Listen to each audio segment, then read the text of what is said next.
Hi, it's KCCK's Culture Crawl. I'm Dennis Green, and my guests today are from the upcoming production from the Cedar Rapids Opera Theatre, a first for the Opera Theatre involving singers and video and puppets. The production is The Enchanted Forest. Lori Lane is the executive director of Cedar Rapids Opera Theatre. Lori, welcome. You're welcome. And of course, in Iowa, if we say puppets, there's really only one person that we would turn to, and that's Monica Leo from the Eulenspeigel Puppet Theatre. Monica, welcome. Thank you. And same story when we're talking about trying to capture something unique and interesting in video.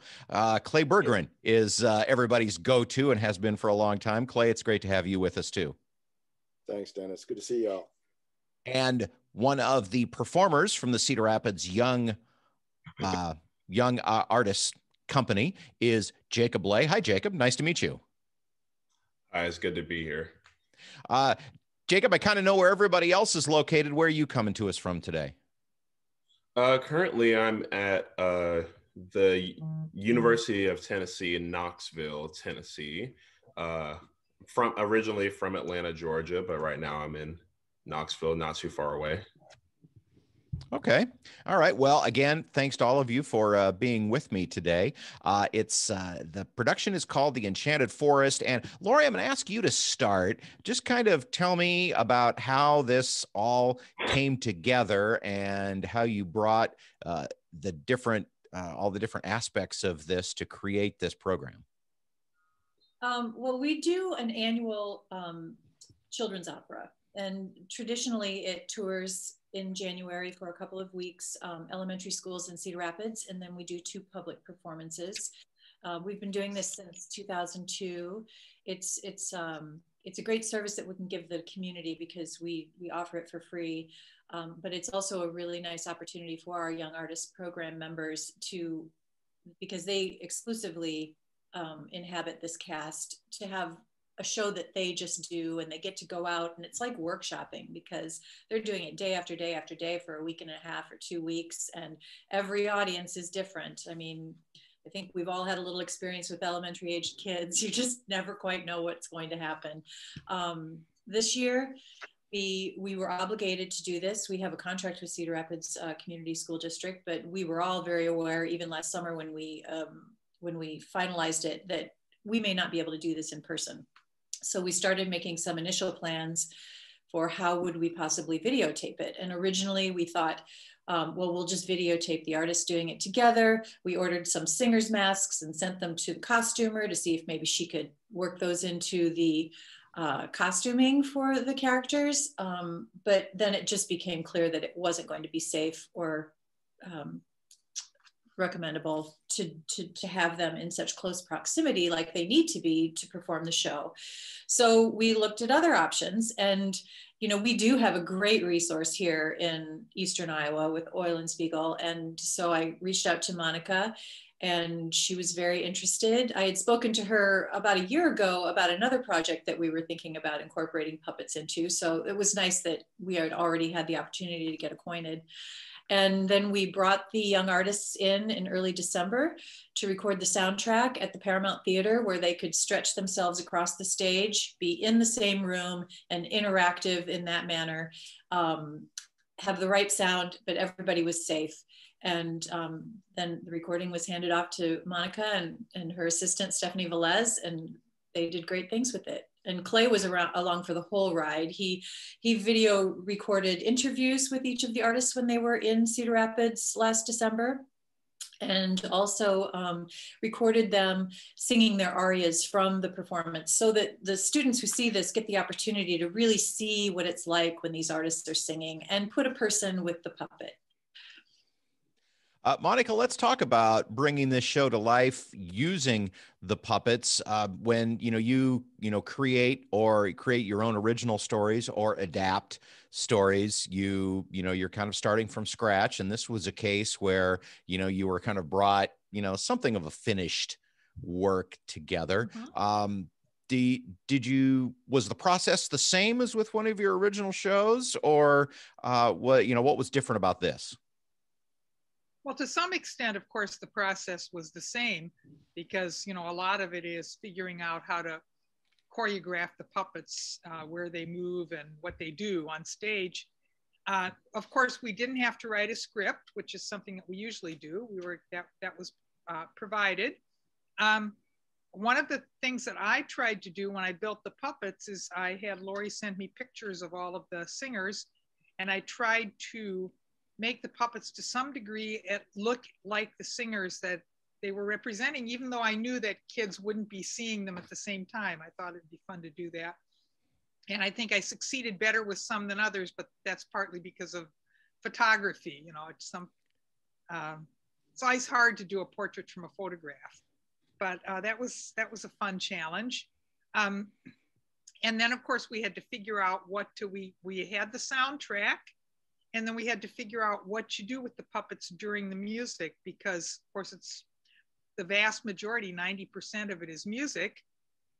And in some cases it's music that illustrates action. In those cases, it's a lot easier to figure out. But when it's something like a love song or something like that, it takes a little bit more creative thought to figure out what can I do with the puppet to make it look interesting, because there's nothing as boring as watching a puppet stand around on stage, you know, and talk or sing, unless it's doing something, because it doesn't change its facial expression.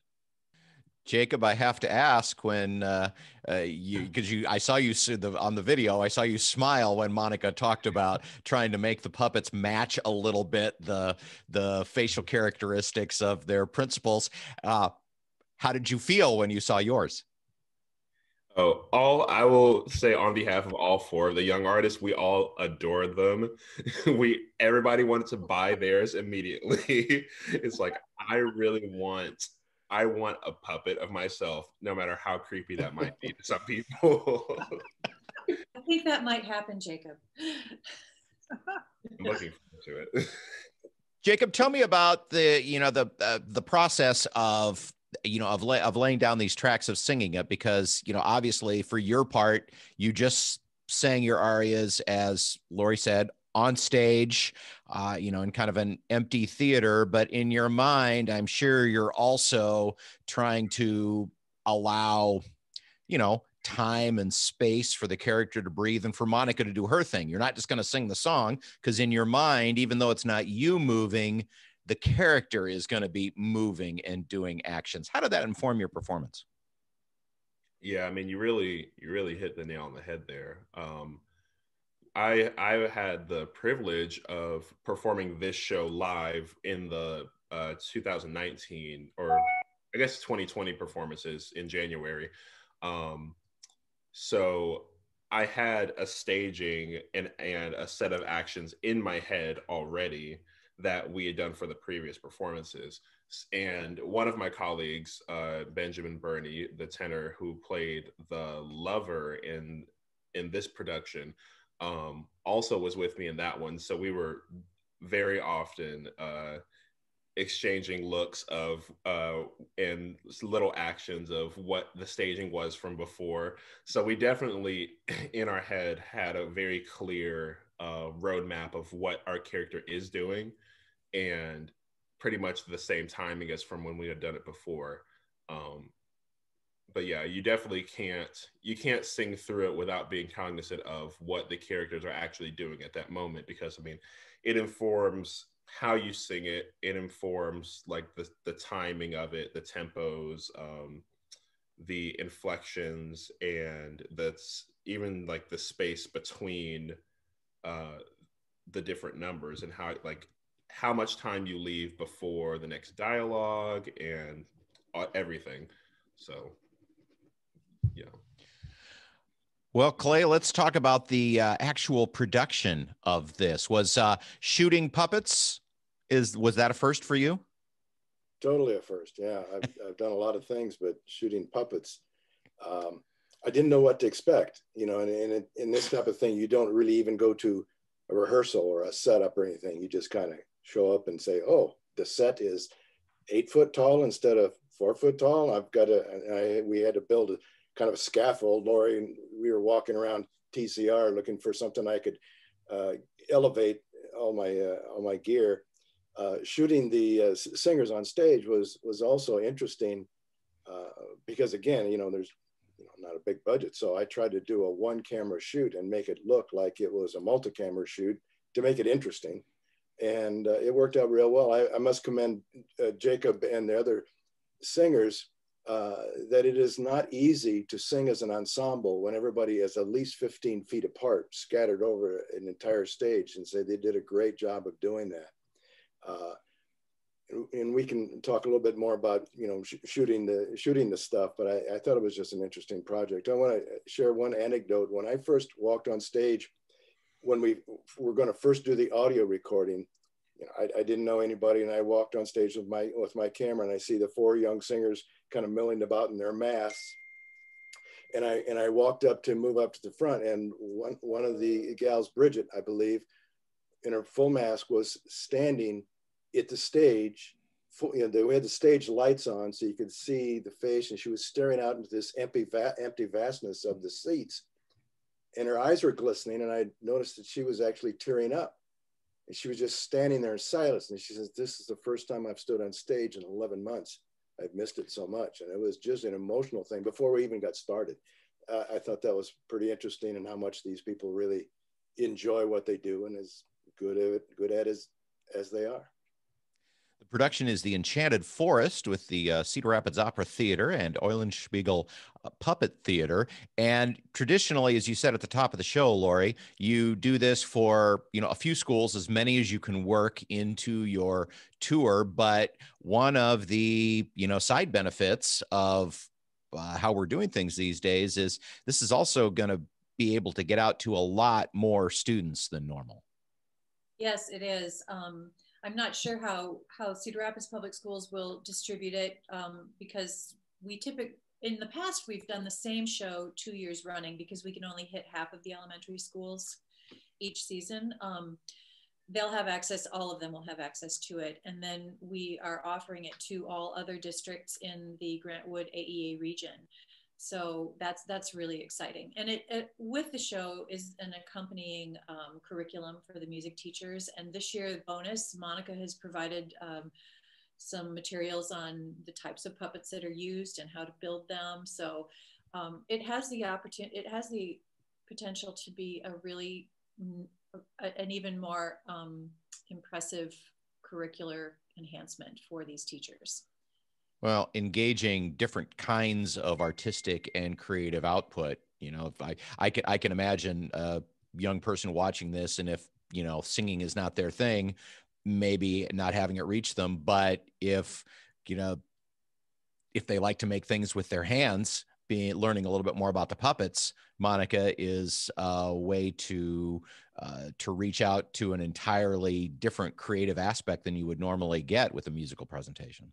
And we hit another set of teachers. We hit the art teachers or even the classroom teachers as well. So that's really great. The other positive outcome of this is you don't have to be an elementary school student to watch this because you're going to offer it as a part of your regular video series. That's right. This year we're running the second Thursday series. It started in September. It's going to run through May.